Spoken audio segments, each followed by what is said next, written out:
नमस्कार, आप देख रहे हैं BN media news. BN media news में आपका स्वागत है। तो लीजिए, आज मैं जिला परिषद क्षेत्र 20 नवानगर दक्षिण पूर्वी से जिला परिषद प्रत्याशी के रूप में डॉक्टर राजीव कुमार उर्फ राजू यादव से आप सबको जो है मुलाकात करवा रहे हैं। इसके पूर्व जो है मैं पीएचडी कर चुके राजू यादव जी 2009 में इतिहास के छात्र रहे हैं और इसके अलावे जो है छात्र राजनीति में इनका बहुत बड़ा जो है इतिहास रहा है। जो इन्होंने 2000 से लेकर 2007 तक इन्होंने छात्र राजनीति में अपना सफल कार्य किया है छात्र राजनीति में। इससे पहले मैं इनके बारे में कुछ जानकारी के बता दूं कि ये पूर्व जिला परिषद सदस्य रीना सिंह जो इनकी पत्नी है, ये जो है उनकी जीत हुई है और ये राजू यादव जी हैं जो उनके पति हैं और ये जो है प्रतिनिधि के रूप में कार्य भी 2006 में भी किए थे। इनके बारे में बहुत कुछ जानना चाह रहे हैं। सबसे पहले मैं इनके मुखार बिंदुओं से आप सबको मैं बताना चाह रहा हूं कि जो है आप इनके मुखार बिंदु से ज़्यादा से ज़्यादा शब्द सुने। तो सबसे पहले मैं इनका परिचय लेता हूं। सर बताइए अपना परिचय। देखिए, सबसे पहले मैं तो आपको बीएन मीडिया को बहुत बहुत आप सबों को धन्यवाद देता हूं, बधाई देता हूं। धन्यवाद। मैं डॉक्टर राजीव कुमार उर्फ राजू यादव नवानगर दक्षिण पूर्वी क्षेत्र संख्या 20 के जिला परिषद उम्मीदवार के रूप में मैं उम्मीदवार हूं जी। और इससे पहले मैं विधिवत जानकारी लेना चाह रहा हूं आपसे कि जो है आपकी पत्नी जो है 2006 में जीती हुई थी। रीना सिंह एक शिक्षिका भी रही थी, जो आपकी जानकारी में वो बता दूं कि वो शिक्षिका रही थी और उन्होंने रिजाइन भी कर दिया है। आज जो है बेरोजगार हो चुकी हैं।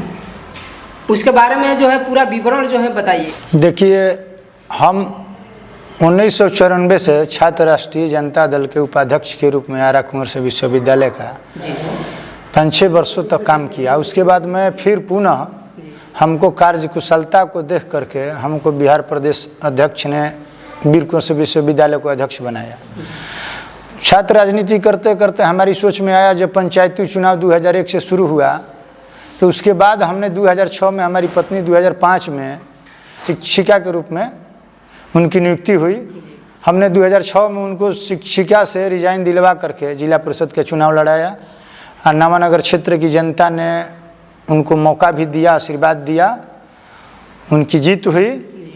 उसके बाद हम लोगों ने जनता के बीच में बखूबी अपना जो मान सम्मान और विकास का जो कार्य हुआ उनको हमने ईमानदारी पूर्वक करने का काम किया। और मैं शुरू से लेकर आज तक सामाजिक कार्य, किसी भी तरह की जन समस्या को लेकर हम लोगों ने आंदोलन के माध्यम से, धरना प्रदर्शन और अनशन, तालाबंदी के माध्यम से हम लोग बराबर राजनीतिक संघर्ष करते रहते हैं। जनता के बीच में हमेशा हमने रहा है और जनता के सेवा भावना से हम काम ईमानदारी पूर्वक करते हैं। मेरा अगला सवाल ये है कि 2011-16 में जिला परिषद आपकी पत्नी जो है रीना सिंह जो है पुनः उनकी हार हो गई, क्या वजह रहा है?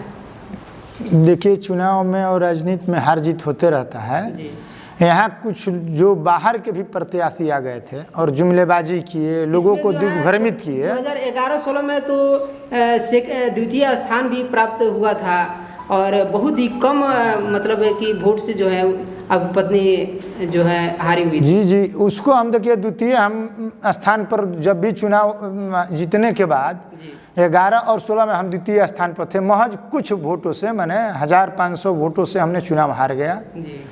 और हम उसको हार नहीं मानते हैं। हम जनता को बहुत धन्यवाद, अपने क्षेत्र के जनता के प्रति आभार व्यक्त करते हैं कि हमको 6000 वोट लोग दिया, जिसमें हम अपने पंचायत के, बराव पंचायत के विशेष रूप से जनता को मैंने आभारी हैं कि यहाँ से हमको 3000 वोट मिला हमारे बराव पंचायत से, और कुछ लोग जो बाहर के प्रत्याशी आकर के हमारे ही समाज के लोग क्षेत्र में गुमराह लोगों को किए और जनता भी कुछ दिग्भ्रमित हो गई। इसके वजह से थोड़ा सा हम वोट से चुनाव हार गए।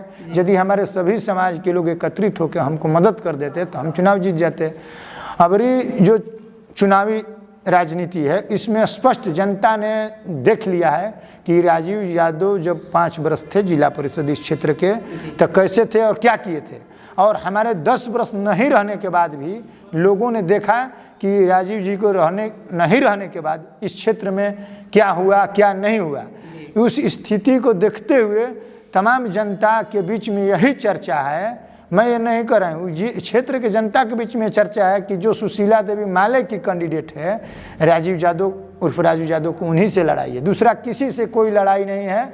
और हमको अपार जन समर्थन मिल रहा है, पूरा भरपूर सभी जाति धर्म संप्रदाय के लोग हमको मदद कर रहे हैं। उसके बाद जब 2006 में हम अपने पत्नी को जिला परिषद का चुनाव लड़ाए, उसके बाद हमने इस क्षेत्र का जो भी समस्या है, चाहे मलई बराज योजना का समस्या या मान लें कि सोनबरसा में प्रखंड बनाने का मांग, और जो मध्य विद्यालय थे इस हमारे नवानगर दक्षिणी पूर्वी क्षेत्र जिला परिषद क्षेत्र के अंतर्गत, उस क्षेत्र में जितने भी मध्य विद्यालय थे हम उसको अपने उच्च विद्यालय में माने परिवर्तित करने का मांग हम अपने जिला परिषद के सदन से हम अपनी पत्नी से करवाने का काम किया।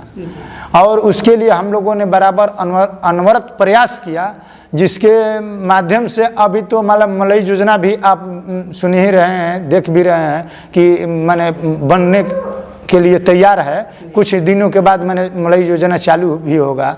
और उसके बाद हम जब भी छात्र राजनीति में भी उस समय भी हम मलई योजना के लेकर के लड़ाई हम धरना के माध्यम से इस क्षेत्र में जिला अधिकारी के यहाँ भी आंदोलन भी किए थे।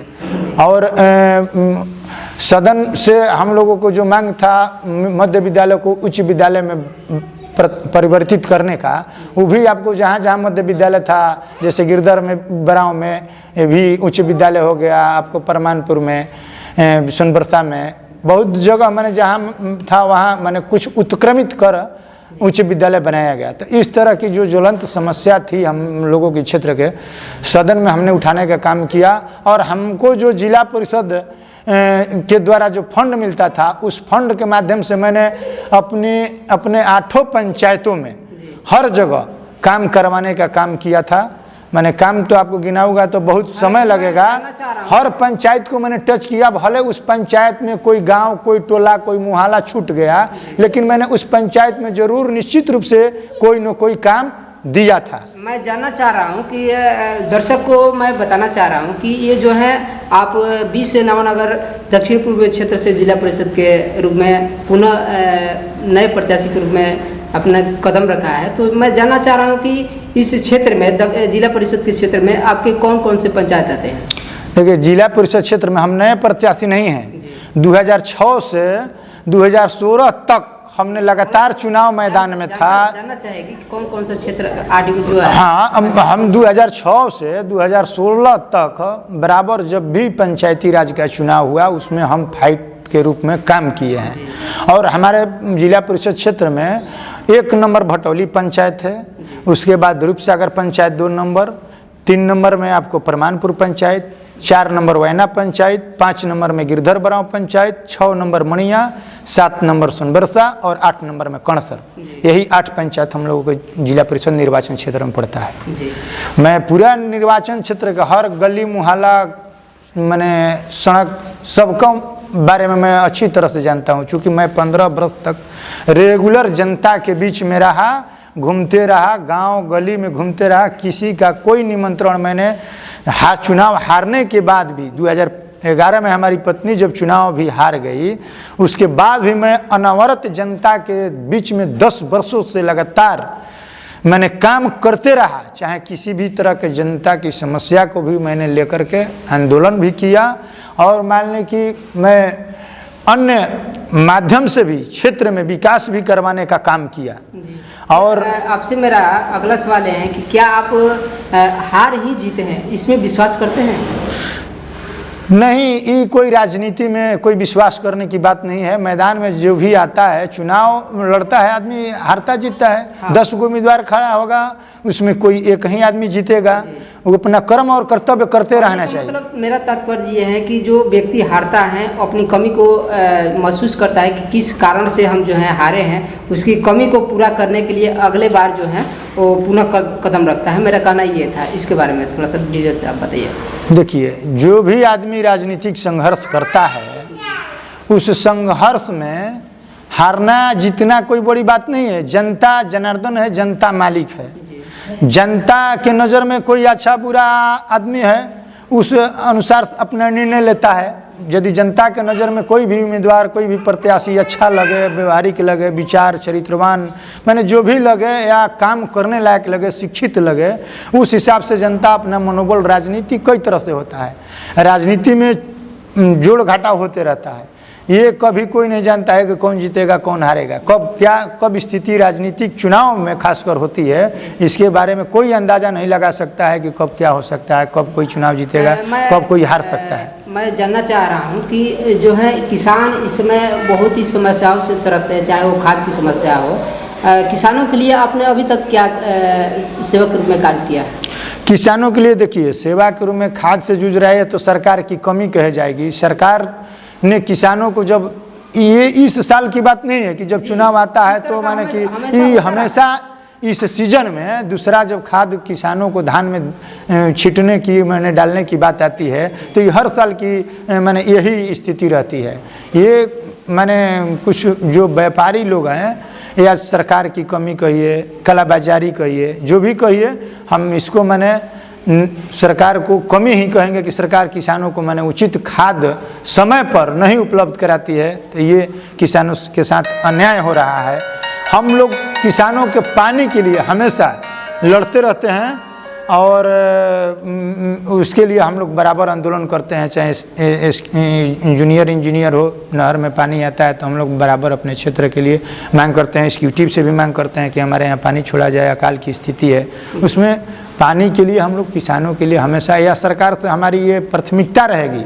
जब हम चुनाव जीतेंगे, जनता को अपार समर्थन हमको मिल रहा है, बहुमत मिल रहा है हमारे चूंकि विचार और व्यवहार पर। देखिए, हम जाति की राजनीति नहीं करते हैं, हम जमात की राजनीति करते हैं। ये पूरे क्षेत्र में चर्चा है कि राजू यादव ही एक ऐसा व्यक्ति है कि जिस पर किसी तरह का कोई दाग नहीं है। मैं नहीं कह रहा हूँ, ये पूरे नावानगर प्रखंड या शाहाबाद में किसी भी छात्र, नौजवान, युवा साथियों से पूछिएगा जो हमारे बारे में जानते हैं, हमारे समय से जो राजनीति किए हैं या हमारे नाम से बहुत लोग परिचित हैं, जो जानते हैं, उनसे पूछिएगा तो हमारे बारे में अच्छी तरह से लोग बताएंगे। हमारे ऊपर आज तक किसी तरह का कोई आरोप नहीं है।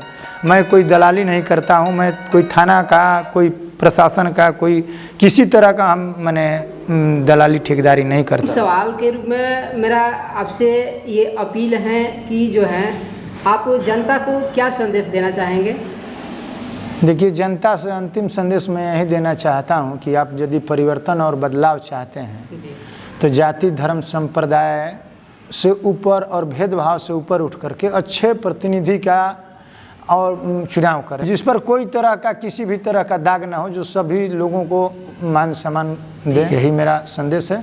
अच्छा शिक्षित और अनुभवी जो आपके बीच में प्रत्याशी हैं, उन्हीं का चुनाव करें। जी, धन्यवाद।